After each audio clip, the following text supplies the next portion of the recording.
is Maya van Mediumchat. Een goede middag of een morgen of een avond of een nacht kan ook natuurlijk. Ik ga hier met jullie hebben weer over de Lenormand kaarten. En in dit geval Lenormand kaart nummer 7, de slang. De slang, help. Nou, kan, maar hoeft niet. Maar goed, dat kan je ook wel weer inzicht geven. Ik ga even kijken hoor, want zelf, ja, ik vind het zo mooi getekend. Dan heb ik deze kaart gezet. Ook makkelijk te verkrijgen hoor, overal. Het is misschien in het begin wat moeilijk. Ik heb daar als spiekbriefje heb ik beneden iets aangezet. Daar ga ik. Als spiekbriefje voor mezelf. Want ik leer natuurlijk ook steeds meer. Ik doe het niet super lang, maar ik leer elke maand weer bij van, oh ja, daar kan het voor staan, daar kan het voor staan. En dat maakt het mooi met dit. De slang. Nou. Ja. Afbeelding 7. Ik ga even uitleggen wat je daarop ziet. Nou. Op de kaart van de slang is een slang te zien die zich om een boompje heen heeft gekronkeld.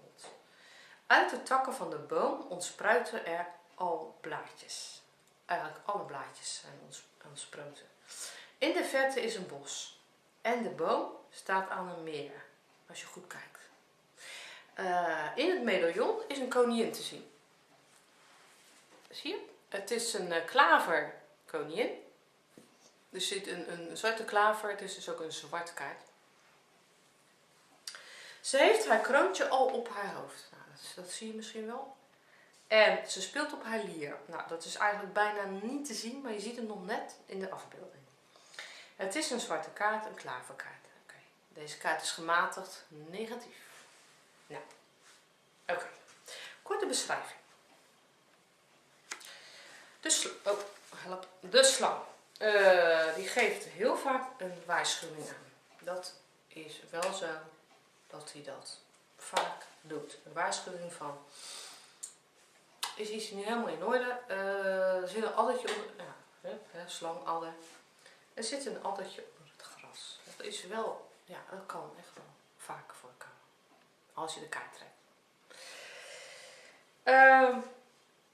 Er kan ook bedrog zijn of onbetrouwbaarheid.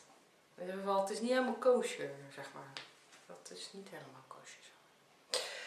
Er zit een addertje onder het gras. Manipulatie. Het kan ook zijn dat je op de een of andere manier gemanipuleerd wordt. En dat je het niet doorhebt, dat je een blinde vlek hebt. Dat kan. Oplichting. Dan kan die ook verstaan. Als mensen je oplichten op de een of andere manier. Ja. Dat kan. Het zijn allemaal dingen die kunnen gebeuren. Of dat er mensen zijn die profiteren van de situatie. Kan die ook, staat die ook voor. Criminaliteit, verslavingen, criminaliteit. Ik trek meestal een andere kaart met verslavingen, maar het kan er zeker voor staan. Ja.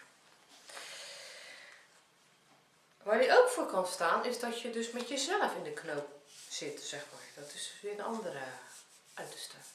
Maar dat ligt weer aan de vraagstelling. Hij kan ook staan, en dat is op zich niet echt, of dat is niet negatief.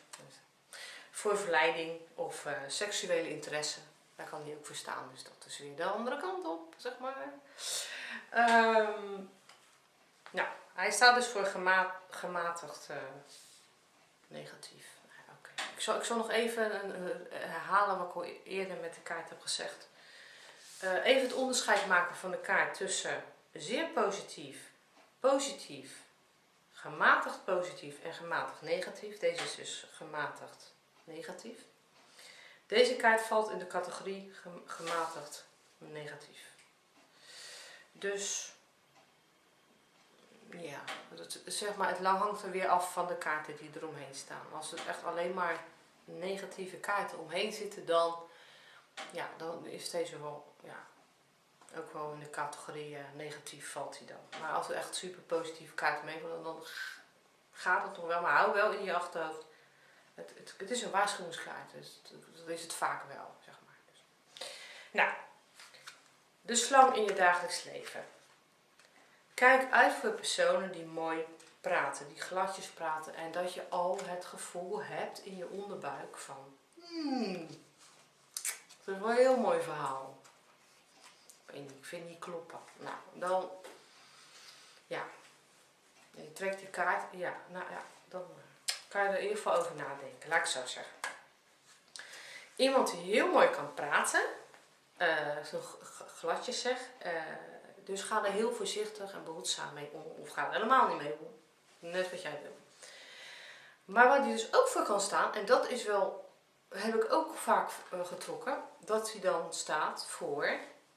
Dat je een metamorfose hebt. Dus dat je... dat je echt een super verandering in je leven... dat je daarmee bezig bent. En dat hij dan... dat deze kaart wordt getrokken. Ja, dan kan je dus bezig zijn met een metamorfose. En dat merk je ook aan jezelf. Weet je, als je die kaart trekt, dan merk je ook van... Yes, bevestiging, ik ben goed bezig, weet je wel. Ik ben aan het vervellen. Ja, dat is wat de slang doet. En dat is een metamorfose, dat je een ander huidje krijgt. Een dikker en een groter huidje. En dan kan je echt verstaan. En zeker ook voor spiritualiteit. Hè? Dat je en een metamorfose hebt. En dat je echt een doorbraak hebt. Maar dat je ook in de spiritualiteit een doorbraak hebt. Dat kan ook. Dus dat is mooi. Nou, tip. Houd in je achterhoofd dat er iets kan zijn. Een addertje onder het gras, zei ik al. Dit kan onverwachts en stiekem binnensluipen. Dus dat je het helemaal niet in de gaten hebt. Dus dat je die blinde vlek weer hebt. Dus wees gewaarschuwd eventueel. Maar wie weet, het kan ook zijn dat je aan jezelf kunt gaan werken. Hoe kun je het anders doen? Hoe kan je het anders doen?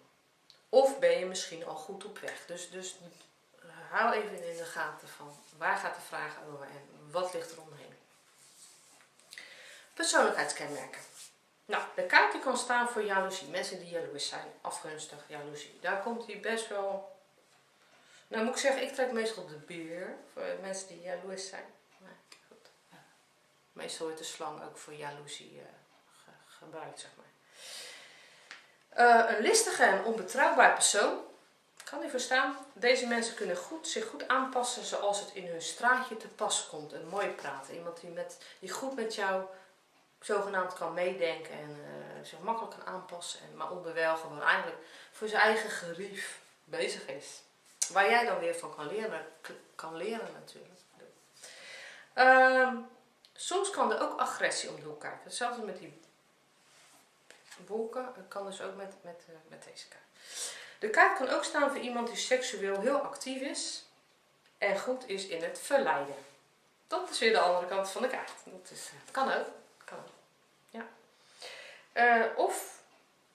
Dat kan ook heel goed. Dat heb ik zelf ook gehad. Dat je in een soort fantasiewereld leeft. Zeker als kind had ik dat. En nog wel goed, kan ik ook wel goed toneel spelen, zeg maar. Echt toneel spelen. Kan ook goed. Dus deze kaart kan ook staan voor de magie in de wereld. En de spirituele wereld. En fantasiewereld. Nou, dat soort dingen. Hij kan dus... persoonskaart. Hij kan dus staan voor een ondernemende vrouw met een jaloers karakter. Hij kan ook staan, even afgezien van een jaloers karakter, voor een roodharige vrouw of een blonde vrouw. Of hij kan ook staan voor een vrouw met sterrenbeeld, ram, leeuw of boogschutter. En dat heb ik dus als spiekbriefje neergezet. Ram, leeuw of boogschutter. Nou. Je werk. Wat voor werk past bij je als je deze kaart trekt? Schilder, een huisschilder. Dat bedoel ik daarmee. Magie, zeggen handklok. Acteur, cabaret, zingen, kan ook. De showbiz. Of ballet, dansen of in de griem, zeg maar, werken. In combinatie met de andere kaarten, dus als je de kaart echt, zeg maar, met z'n tweeën bij elkaar ziet. En je combineert dus de kaarten, maar ook, je hebt van tevoren gezegd dat je die kaarten ook gaat combineren. Want anders zie je ze apart en dan is het weer anders.